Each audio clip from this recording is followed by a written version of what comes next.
Welcome friends, आप सभी का स्वागत है मेरे चैनल यूएस एजुकेशन पर। आज हम बात करेंगे बुद्धि परीक्षण इंटेलिजेंट टेस्ट के बारे में और बुद्धि के जो इतिहास है उसके बारे में। अगर आपने अभी तक मेरे चैनल को सब्सक्राइब नहीं किया है तो सब्सक्राइब कर लें, बेल आइकन को भी प्रेस कर लें ताकि आपको अपडेटेड नोटिफिकेशन मिलता रहे। आप हमें फेसबुक और इंस्टा पर भी फॉलो कर सकते हैं। मेरा वीडियो आपको अच्छा लगे तो मेरे वीडियो को लाइक और मेरे चैनल को सब्सक्राइब और वीडियो को शेयर ज़रूर करें।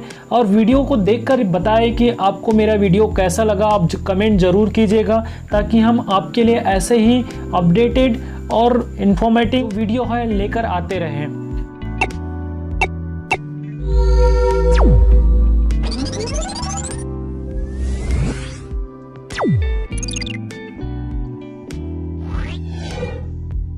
चलिए आज का हम वीडियो स्टार्ट करते हैं। बुद्धि परीक्षण इंटेलिजेंट टेस्ट के अंतर्गत हम बुद्धि मापन के जो अर्थ है उसके बारे में देखते हैं। जो बुद्धि मापन होता क्या है कि बालक की जो मानसिक योग्यता है उसका माप करना, ये है ना, और या ज्ञात करना कह सकते हैं। और उसमें कौन कौन सी मानसिक योग्यता है, कितनी मात्रा में है, ये बुद्धि मापन से ही क्या किया जाता है, इन सब का पता लगाया जाता है ना। तो हम बोल सकते हैं कि बुद्धि परीक्षा द्वारा बालक या व्यक्ति की जो योग्यता है उनकी मानसिक विकास का क्या किया जाता है, अनुमान लगाया जा सकता है। बात कर लेते हैं बुद्धि परीक्षाओं की जो आवश्यकता है वो क्यों हुई है, बुद्धि परीक्षा की जो आवश्यकता हमें क्यों महसूस हुई। तो बात कर लेते हैं इसके लिए। बालक की जो मानसिक योग्यता है वो उसमें सभी बालक जो होते हैं अपने आप में विशेष होते हैं और सभी बालक की जो बुद्धि है उसमें अंतर पाया जाता है। जैसे मैंने आपको एक वीडियो में बताया था ट्विंस के बारे में। अगर ट्विंस है किसी के घर में तो आप उसकी बुद्धि को देख लीजिएगा, ट्विंस है ना, तो दोनों के एज को देख लीजिएगा और दोनों की जो बुद्धि है उसमें कहीं ना कहीं अंतर आपको मिलेगा ही। ऐसा नहीं है कि दोनों बच्चों को आप जैसे भी एक ही स्कूल में पढ़ाएं, है ना, या अलग अलग स्कूल में पढ़ाएं, उनकी बुद्धि में क्या होगा, अंतर होता ही है ना। और उसी अंतर को ज्ञात करने के लिए क्या किया गया, उसी बुद्धि को मापने के लिए क्या हुआ, हमें बुद्धि परीक्षण की जो आवश्यकता महसूस है। उसके बाद हम बात कर लेते हैं बुद्धि है उसके इतिहास के बारे में। तो बुद्धि के इतिहास के बारे में हम बात करते हैं। भारत है ना, भारत में कई शताब्दी से बुद्धि जो शब्द है उसका प्रयोग तो होता रहा था, लेकिन बुद्धि क्या है, उसकी प्रकृति कैसा है, ये जानने का प्रयास किसी विद्वान ने या किसी भारतीय विद्वान ने नहीं किया। उसके बाद 19वीं और 20वीं शताब्दी में इंग्लैंड, फ्रांस और अमेरिका में नियमित रूप से क्या हुआ, इस पर अध्ययन हुआ। और सर्वप्रथम 1885 में फ्रांसिस गाल्टन ने जनता का जो ध्यान है वो बुद्धि की ओर आकर्षित किया, है ना। और बुद्धि के जो इतिहास है, बुद्धि मापन के जो इतिहास है उसको 3 कालखंडों में बांटा गया है। इसको अच्छे से समझिएगा।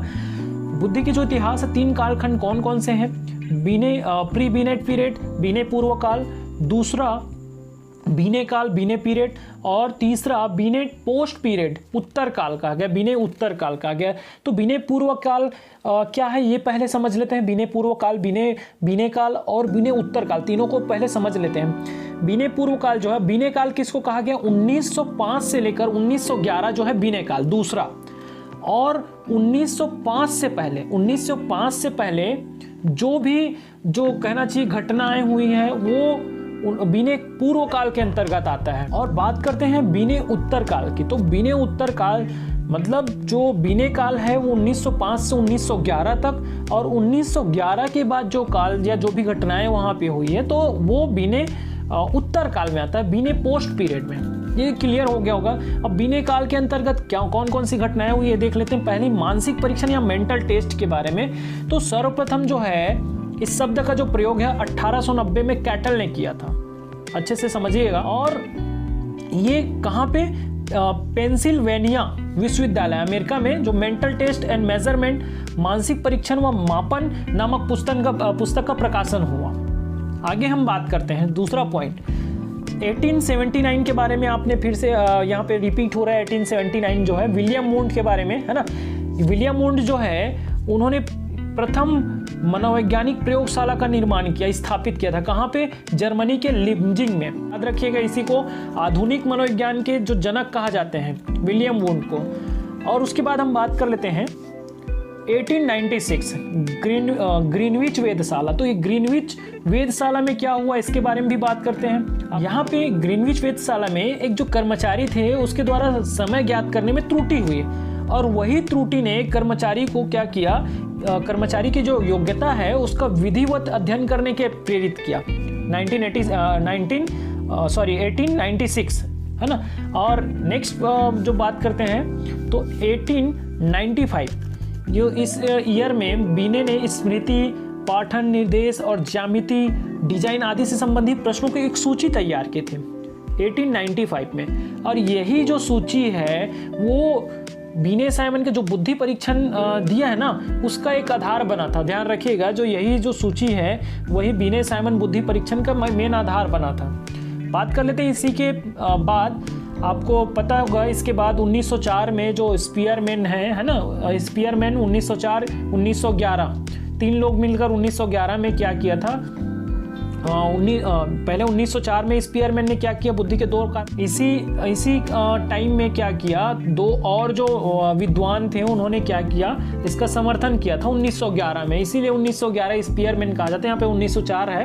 1904 में जो स्पीयरमैन है उन्होंने एस फैक्टर और जी फैक्टर दिया था। बीने पीरियड है ना, तो बीने पीरियड स्टार्ट होता है 1905 से 1911 तक। तो इसमें 1905 से 1911 तक क्या हुआ ये देख लेते हैं कि बीने काल 1905 में बीने ने साइमन की सहायता से प्रथम बुद्धि परीक्षण फ्रेंच भाषा में निर्माण किया था। फ्रेंच भाषा में बुद्धि परीक्षण का निर्माण हुआ और जहां जहां जिस देश में बुद्धि परीक्षण दिया गया तो उसको क्या किया, ट्रांसलेट करके दिया गया। तो वो फ्रेंच भाषा में था, उसको अगर हमारे भारत में लाए तो भारत में उसको अनुवाद किया, हिंदी में अनुवाद किया होगा, है ना। उसके बाद जैसे गोगार्ड ने किया था 1908 में, गोगार्ड ने अंग्रेजी में अनुवाद किया था, हम आगे पढ़ेंगे इसको, है ना। और ये जो परीक्षण है बीने साइमन परीक्षण है 1905 में दिया गया और ये जो परीक्षण है 3 से 14 साल तक के बालकों के लिए बनाया गया था। ये जो परीक्षण है व्यक्तिगत और शाब्दिक था, जिसे बीने साइमन बुद्धि परीक्षण का नाम दिया गया।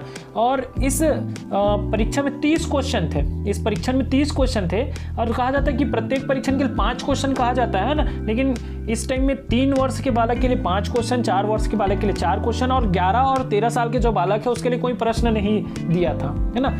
आगे बात कर लेते हैं।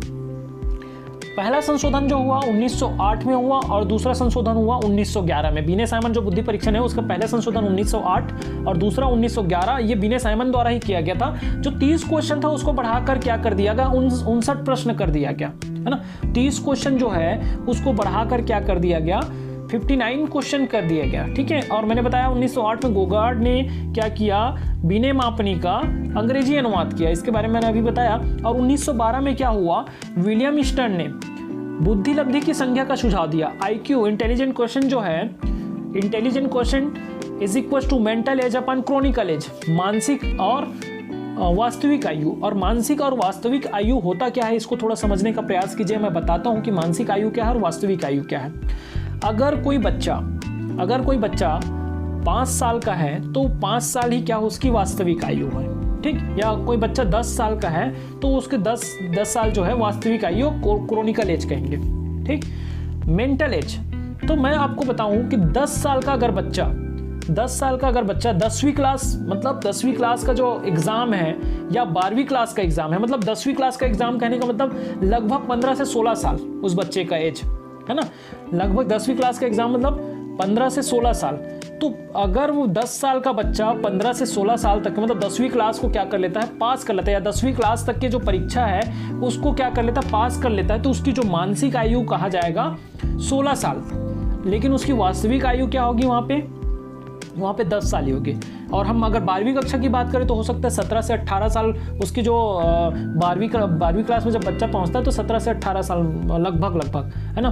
तो वहाँ पे क्या हो जाएगा, वो बच्चे की मानसिक आयु जो होगा वो 17 से 18 साल हो जाएगा और उसकी वास्तविक आयु सेम रहेगी 10 साल। तो ये समझ में आया होगा मेंटल एज और क्रोनिकल एज, ठीक। आगे हम बढ़ते हैं। बीने उत्तर काल, स्टैनफोर्ड विश्वविद्यालय में 1916 में पुनः लेविस एम टर्मन ने संशोधन किया। 1916 में फिर से पहला संशोधन हुआ 1908, दूसरा 1911 बीने साइमन ने ही किया। तीसरा संशोधन स्टैनफोर्ड विश्वविद्यालय में लेविस एम टर्मन ने संशोधन किया और IQ का जो फॉर्मूला है उस पर चेंजेस किया। IQ का फॉर्मूला आपने पढ़े होंगे, mental age upon chronicle age, ऊपर पढ़े। नीचे आप देखेंगे mental age upon chronicle age multiply 100, या इसी को MA अपॉन CA मल्टीप्लाई 100। और यहाँ पे जो 1911 में क्या किया था, जो 30 प्रश्न था उसको बढ़ाकर क्या किया था, 59 किया था। तो यहाँ पे जो 59 प्रश्न है उसको बढ़ाकर 90 कर दिया गया। 59 जो प्रश्न है उसको बढ़ाकर 90 कर दिया गया। अब बात कर लेते हैं सामूहिक बुद्धि परीक्षण का निर्माण 1917 में अमेरिका में प्रथम विश्व युद्ध के टाइम हुआ, जिस सैनिक भर्ती हो रही थी वहाँ पे। तो सैनिक भर्ती में क्या हुआ, व्यक्तिगत जो परीक्षण होता था उसमें टाइम लगता था, है ना, व्यक्तिगत जो परीक्षण होता था उसमें टाइम लगता था। तो अमेरिका में जब आर्मी भर्ती हो रही थी, है ना, तो उसी टाइम में ये सामूहिक बुद्धि परीक्षण का निर्माण किया गया। 1921 डॉक्टर C.H. राइस, नाम याद रखिएगा, ये भारत में प्रथम बुद्धि परीक्षण का जो श्रेय जाता है उसी को जाता है। और भारत में इलाहाबाद स्थित मनोविज्ञान प्रयोगशाला है ना, मनोविज्ञान प्रयोगशाला में बीने साइमन परीक्षण का संशोधन किया। किसने? डॉक्टर सोहनलाल और डॉक्टर C.M. भाटिया के द्वारा एक भाटिया बैटरी परीक्षण दिया गया, जिससे बुद्धि परीक्षण किया जाता है। 1937 में फिर से इसमें संशोधन हुआ। 1937, 1960 और 1986 में लेविस एम टर्मन सहयोगी मॉड ए मेरिल ने क्या किया, संशोधन प्रस्तुत किया। और वेस्लर बुद्धि परीक्षण के बारे में बात कर लेते हैं कि इस पर 2 परीक्षण दिया गया था, है ना, वेस्लर बुद्धि परीक्षण। वेस्लर ने 2 परीक्षण दिए थे। पहला जो बुद्धि परीक्षण था उन्होंने 1939 में वयस्कों के लिए दिया था, ये 10 से 60 आयु वर्ग के लिए था। और दूसरा परीक्षण जो था बच्चों के लिए था 1949 में 5 से 15, है ना। और 1955 में जो वेस्लर ने क्या किया, बुद्धि परीक्षण में संशोधन किया और संशोधन करके क्या किया, एक प्रौढ़ बुद्धि परीक्षण प्रस्तुत किया। तो ये था वेस्लर के बुद्धि परीक्षण। आगे हम बात कर लेते हैं बुद्धि परीक्षा के जो प्रकार है उसके बारे में। तो बुद्धि परीक्षा के 2 प्रकार बताए गए, इंडिविजुअल इंटेलिजेंट टेस्ट और ग्रुप इंटेलिजेंट टेस्ट। जो व्यक्तिगत बुद्धि परीक्षण है और सामूहिक बुद्धि परीक्षण दिया गया। व्यक्तिगत बुद्धि परीक्षण के 2 पार्ट बताए गए, शाब्दिक और अशाब्दिक, वर्बल नॉन वर्बल। सेम सामूहिक बुद्धि परीक्षण वर्बल नॉन वर्बल। तो व्यक्तिगत बुद्धि परीक्षण क्या होता है इसके बारे में देखते हैं, ठीक है। तो ये एक ऐसा बुद्धि परीक्षण है जिन्हें हम एक समय में एक ही व्यक्ति पर क्या करते हैं, प्रयोग करते हैं, है ना, एक समय में एक ही व्यक्ति पर प्रयोग करते हैं। और ये ना शाब्दिक अशाब्दिक दोनों हो सकते हैं। लेकिन ये जो परीक्षण है उसमें एक समय में एक ही व्यक्ति पर क्या प्रयोग किया जाता था, तो उसमें टाइम बहुत ज़्यादा लगता था। तो टाइम बहुत ज़्यादा लगने के कारण ये दूसरा सामूहिक बुद्धि परीक्षण है ना, वो उसका निर्माण किया गया था। तो 2 प्रकार बताए गए, एक शाब्दिक और एक अशाब्दिक। तो शाब्दिक और अशाब्दिक क्या है, इसी को वाचिक बुद्धि परीक्षण और अवाचिक बुद्धि परीक्षण भी कहते हैं। तो सबसे पहले हम वाचिक या शाब्दिक बुद्धि परीक्षण के बारे में बात कर लेते हैं। इस परीक्षण का जो निर्माण है, शाब्दिक या वाचिक बुद्धि परीक्षण का निर्माण है 1905 में अल्फ्रेड बिने ने साइमन के साथ मिलकर दिया था, इसलिए इसको बिने साइमन बुद्धि परीक्षण का नाम दिया गया, है ना। और वाचिक बुद्धि परीक्षण में या शाब्दिक बुद्धि परीक्षण में शब्द और वाक्यों दोनों का उपयोग होता है, शब्द एवं वाक्यों का दोनों का उपयोग होता है। इसीलिए हम इसे वाचिक बुद्धि परीक्षण कहते हैं या शाब्दिक बुद्धि परीक्षण कहते हैं। शाब्दिक बुद्धि परीक्षण है उसका जो प्रयोग है, हम जो अनपढ़ बच्चे हैं, ये छोटे बच्चे हैं, इसके लिए हम नहीं कर सकते हैं। क्यों नहीं कर सकते? क्योंकि ये शब्द और वाक्य निर्धारित परीक्षण है। अवाचिक या अशाब्दिक परीक्षण।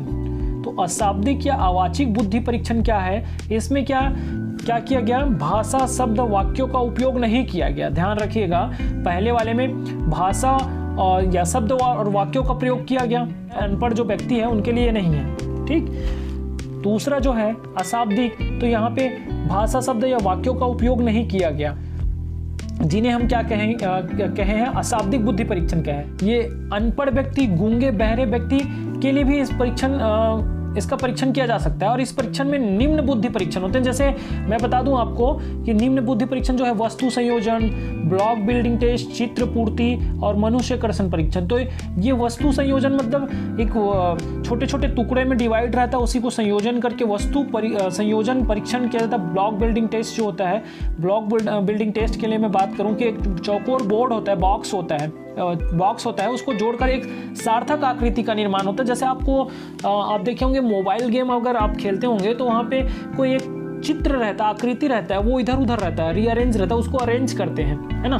तो ब्लॉक बिल्डिंग टेस्ट हो गया। चित्र आपूर्ति, अधूरा चित्र होता है उसको पूरा करवाते हैं, ठीक। तो इस प्रकार से ये 4 इसमें परीक्षण दिए हैं। बात करते हैं सामूहिक बुद्धि परीक्षण। तो सामूहिक बुद्धि परीक्षण जो है, सामूहिक बुद्धि परीक्षण, इसका निर्माण सन 1917 और इसके भी 2 भेद बताए गए हैं। सामूहिक बुद्धि परीक्षण, सामूहिक शाब्दिक बुद्धि परीक्षण और सामूहिक अशाब्दिक बुद्धि परीक्षण। तो सामूहिक शाब्दिक बुद्धि परीक्षण क्या है और सामूहिक अशाब्दिक बुद्धि परीक्षण क्या है, इसके बारे में अभी। सामूहिक शाब्दिक बुद्धि परीक्षण जो है शिक्षित व्यक्तियों के लिए बनाया गया था। शिक्षित व्यक्तियों के लिए जब सैनिक भर्ती हो रहा था ना, तो सैनिकों का चयन करने के लिए सारे ये परीक्षण है वो किया गया था, और इसे आर्मी अल्फा परीक्षण भी कहा जाता है। इसी को सामूहिक शाब्दिक बुद्धि परीक्षण को आर्मी अल्फा परीक्षण कहा जाता है। और इसके बाद देखिए सामूहिक अशाब्दिक बुद्धि परीक्षण। तो ये सामूहिक अशाब्दिक बुद्धि परीक्षण है, इसका निर्माण मैंने कहा कि 1970 में जब क्या हुआ, अमेरिका में जब अशिक्षित व्यक्तियों का क्या सैनिक चयन किया जा रहा था, तो उसी टाइम में आर्मी बीटा परीक्षण का नाम दिया गया इसी परीक्षण को, सामूहिक अशाब्दिक परीक्षण को। और अन्य बुद्धि परीक्षण कुछ दिए, जैसे रेविन प्रोग्रेसिव परीक्षण, रेविन प्रोग्रेसिव मैट्रिक इंटेलिजेंट टेस्ट, ये 1938 में दिया गया था। एक जलोटा इंटेलिजेंट टेस्ट दिया था 1928 में, और एज ग्रुप है ये 11 to 16, इसमें 100 क्वेश्चन दिया गया था। एक भाटिया इंटेलिजेंट टेस्ट दिया गया था 1955 में, और एक Joshi general mental ability test, Joshi सामान्य मानसिक योग्यता परीक्षण 1960 में दिया गया, और इसका एज ग्रुप था 12 से 19 साल तक के लिए। तो इस प्रकार की बुद्धि का जो इतिहास है वो आपको बताया गया। आपको मेरा वीडियो अगर अच्छा लगा होगा तो वीडियो को लाइक और कमेंट करके बताना मत भूलिएगा, ताकि हम ऐसे वीडियो आपके लिए